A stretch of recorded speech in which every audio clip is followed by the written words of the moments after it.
आज हम महाराष्ट्र बोर्ड का 10th का ज्योमेट्री का लेसन नंबर 2 पाइथागोरस थ्योरम का प्रैक्टिस सेट नंबर 2.1 का सॉल्यूशन देखते हैं। क्वेश्चन नंबर 7 देखते हैं। Given in the figure angle DFE is equal to 90 degree and FG is perpendicular to ED or GD is equal to 8 and FG is equal to 12 to find EG और FD and FE। यहाँ पे देखेंगे कि triangle DFE right angle triangle है, angle DFE is 90 degree, तो triangle DFE is a right angle triangle और FG is perpendicular to ED। तो अगर ये हाइपोटेनस पे परपेंडिकुलर करेंगे तो बाय ज्योमेट्रिक मीन थ्योरम से क्या करेंगे, यहाँ पे EG फाइंड कर लेंगे। FG square is equal to EG multiply by GD, तो हम लोग को क्या मिल जाएगा EG। सेकंड क्वेश्चन है FD, तो in right angle triangle FGD, तो बाय पाइथागोरस थ्योरम से FD मिल जाएगा।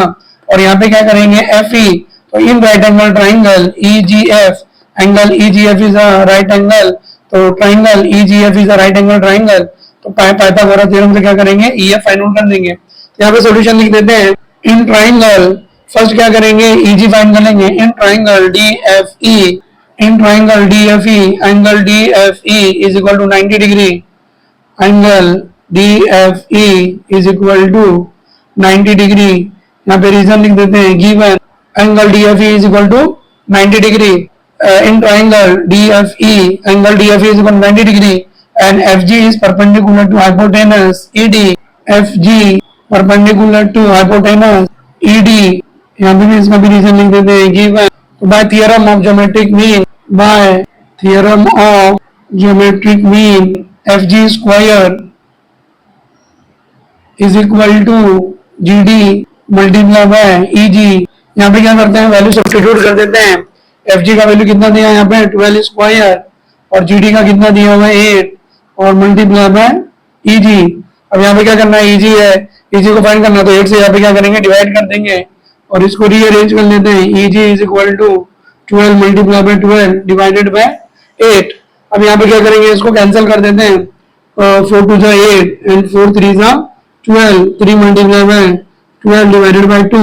इसको अगेन लिखते हैं और इसको भी 2 के टेबल से कैंसिल कर लेते हैं। 2 1 जा 2, 2 6 जा 12, 3 multiply by 6 is equal to 18। Therefore EG is equal to 18। तो ये फर्स्ट वाला जो आंसर यहाँ पे हमको ये वाला फर्स्ट वाला मिल गया। फर्स्ट क्या हो जाएगा यहाँ पे EG is equal to 18। Then question number 2 FD, तो FD फाइंड आउट करने क्या करेंगे। In right angle triangle DGF angle FGD is 90 degree, तो बाय पाइथागोरस थ्योरम। यहाँ पे सेकंड लिख देते हैं। Question number 2 FD find out करना है, तो in triangle DGF, in triangle DGF angle DGF is equal to 90 degree और यहाँ पे रीजन लिख देते हैं। Given FG is perpendicular to ED, therefore angle DGF is a 90 degree by Pythagoras theorem। तो एंगल ये FGD जो 90 डिग्री, इसके अपोजिट का क्या हो गया यहाँ पे FD हाइपोटेनस हो गया था। FD square is equal to GD square plus FG square. इसका वैल्यू सब्स्टिट्यूट कर देते हैं। FD फाइंड आउट करना है तो इसको एज इट इज लिखेंगे। FD square is equal to GD is equal to 8 square plus FG का वैल्यू कितना दिया यहाँ पे 12 स्क्वायर। 8 का स्क्वायर कर लेते हैं तो 64 प्लस और 12 का स्क्वायर करेंगे तो कितना हो गया 144 और 64 144 को प्लस करते हैं। 4 प्लस 4 कितना हो जाएगा यहाँ पे 8 और 6 प्लस 4 कितना हो जाएगा 10, कैरी 1 कितना हो जाएगा यहाँ पे 208।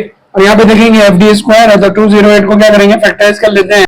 2 टाइम्स 20 एंड 2 4 8, 2 5 10, 2 2 4, 2 2 4 and 2 6 12, 2 1 2 and 2 3 6 और 13 1 13, 13 1 13। इसका यहाँ पे पैरिंग कर लेते हैं 2 and 2, तो 2 2 4 and 2 2 4, 4 4 16 और 16 मल्टीप्लाई में 13 करेंगे तो कितना हो जाएगा यहाँ पे 208। तो FD square is equal to 208, तो FD square is equal to 16 multiply by 13। इसका स्क्वायर रूट निकाल लेते हैं। FD is equal to root 16 multiply by 30 is equal to 16 का स्क्वायर रूट करेंगे तो कितना हो जाएगा यहाँ पे 4 root 13, therefore FD is equal to 4 root 13, FD is equal to 4 root 13। यहाँ पे स्क्वायर रूट लिख देते हैं, taking square root on both sides. Question number 3 देखते हैं, इसका सब पार्ट जो रहेगा FE, तो FE को सेम वैसे लिखेंगे, in triangle EGF, in triangle EGF, angle EGF is equal to 90 degree. Reason भी लिख देते हैं यहाँ पे गिवन। सिमिलरली यहाँ पे बाय पाइथागोरस थ्योरम ये 90 डिग्री है, जिसका अपोजिट का हाइपोटेनस क्या हो जाएगा EF, तो EF square is equal to EG square plus FG square.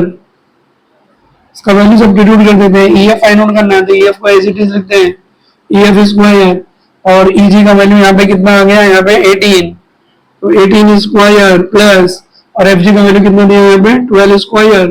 18 का स्क्वायर यहाँ पे करेंगे तो 324 प्लस, और 12 का स्क्वायर करेंगे तो 144। इसको प्लस कर देते हैं, 4 प्लस 4 कितना हो जाएगा 8, और 2 प्लस कितना हो जाएगा, 2 plus 4 is equal to 6 and 3 plus 1 is equal to 4, तो 468। तो EF square is equal to 468। यहाँ पे फैक्टराइज कर लेते हैं, 468 का क्या करेंगे, फैक्टराइज कर लेते हैं, 2 2 जा 4, 2 3 जा 6, 2 4 जा 8, 2 1 जा 2, 2 1 जा 2, 2 7 जा 14, 117। क्या करेंगे, 3 के टेबल से जाएगा, 1 प्लस 1 2, 2 प्लस 7 9, और 9 जो रहेगा 3 के टेबल से डिवाइड होता है, तो 3 3 जा 9, और 2 बच गया तो 3 9 जा 27, अगेन 3 1 जा 3, 3 3 जा 9, 13 1 जा 13, 13 प्राइम नंबर है तो डायरेक्ट यहाँ पे 13 1 जा 13।